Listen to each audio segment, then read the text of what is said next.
ಕಾಂಗ್ರೆಸ್ ಪಕ್ಷದಲ್ಲಿ ಸಿದ್ದರಾಮೋತ್ಸವ ಕಾರ್ಯಕ್ರಮ ಅಹಿಂದ ವೇದಿಕೆಯಾಗಿತ್ತು. ಆದರೆ ಅದೇ ರೀತಿಯಲ್ಲಿ ಅದೇ ಮಾದರಿಯಲ್ಲಿ ಜಮೀರ್ ಅಹಮದ್ ಅವರು ಕೂಡ ಇದೀಗ ಅಲ್ಪಸಂಖ್ಯಾತರ ಶಕ್ತಿ ಪ್ರದರ್ಶನಕ್ಕೆ ಮುಂದಾಗ್ತಾ ಇದ್ದಾರಾ ಅನ್ನೋ ಪ್ರಶ್ನೆ ಎದುರಾಗ್ತಾ ಇದೆ. ಸಿದ್ದರಾಮೋತ್ಸವ ಮಾದರಿಯಲ್ಲೇ ಬಲ ಪ್ರದರ್ಶನ ಮಾಡೋದಕ್ಕೆ ಜಮೀರ್ ಅಹಮದ್ ಅವರು ಸಜ್ಜಾಗ್ತಾ ಇದ್ದಾರೆ. ಕಾಂಗ್ರೆಸ್ ಹೈಕಮಾಂಡ್ಗೆ ಸುಲ್ತಾನಿ ಏಟು ಕೊಡೋದಕ್ಕೆ ಜಮೀರ್ ಅಹಮದ್ ಅವರು ಮುಂದಾಗ್ತಾ ಇದ್ದಾರೆ.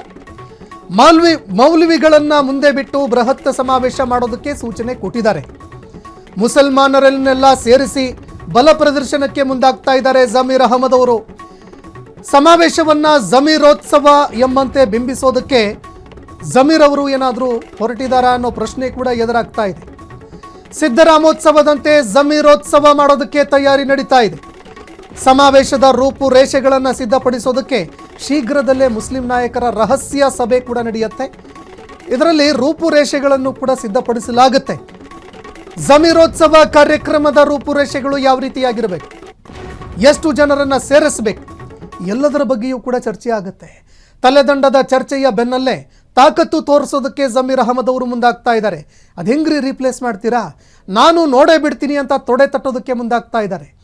ಎದುರಾಳಿಗಳನ್ನು ಅಗೆದು ನುಂಗಿ ಬಿಡ್ತೀನಿ ಅಂತ ಜಮೀರ್ ಅವರು ಏನಾದರೂ ಸಂದೇಶ ಕೊಡೋದಕ್ಕೆ ಮುಂದಾಗ್ತಾ ಇದ್ದಾರಾ?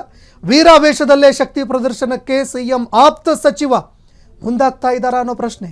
ಸಂಪುಟದಿಂದ ಕೈ ಬಿಟ್ಟರೆ ಸುಮ್ಮನೆ ಇರೋದಿಲ್ಲ ಅಂತ ಏನಾದರೂ ಜಮೀರ್ ಅವರು ಹೇಳ್ತಾ ಇದ್ದಾರಾ? ಜೊತೆಗೆ ಪರೋಕ್ಷ ಸಂದೇಶ ತಮ್ಮ ಹೈಕಮಾಂಡ್ ನಾಯಕರು ಜೊತೆಗೆ ತಮ್ಮ ಎದುರಾಳಿ ನಾಯಕರಿಗೆ ತೊಡೆ ತಟ್ಟೋದಕ್ಕೆ ಜಮೀರ್ ಅಹಮದ್ ಅವರು ಏನಾದರೂ ತಯಾರಿ ಮಾಡಿಕೊಳ್ಳೋದಕ್ಕೆ ಮುಂದಾಗ್ತಾ ಇದ್ದಾರಾ? ಜೊತೆಗೆ ಇಡೀ ಸಮುದಾಯ ತನ್ನ ಬೆಂಬಲಿಗಿದೆ, ಎಲ್ಲ ಮೌಲ್ವಿಗಳು ಧರ್ಮಗುರುಗಳು ನನ್ನ ಬೆನ್ನಿಗಿದ್ದಾರೆ ಅನ್ನುವಂತಹ ಸಂದೇಶ ಕೊಡೋದಕ್ಕೆ ಜಮೀರ್ ಅವರು ತಯಾರಿ ಮಾಡ್ಕೊಳ್ತಾ ಇದ್ದಾರೆ ಅನ್ನೋ ಮಾತುಗಳು ಕೇಳಿಬರ್ತಾ ಇದೆ. ಕ್ಷಣ ಕ್ಷಣದ ಸುದ್ದಿಗಳಿಗಾಗಿ ಫ್ರೀಡಂ ಟಿವಿ ಸಬ್ಸ್ಕ್ರೈಬ್ ಮಾಡಿ, ಲೈಕ್ ಮಾಡಿ ಹಾಗೂ ಫಾಲೋ ಮಾಡಿ. ಹೊಸ ಸುದ್ದಿಗಳ ನೋಟಿಫಿಕೇಶನ್ಗಾಗಿ ಬೆಲ್ ಐಕಾನ್ ಮೇಲೆ ಕ್ಲಿಕ್ ಮಾಡಿ.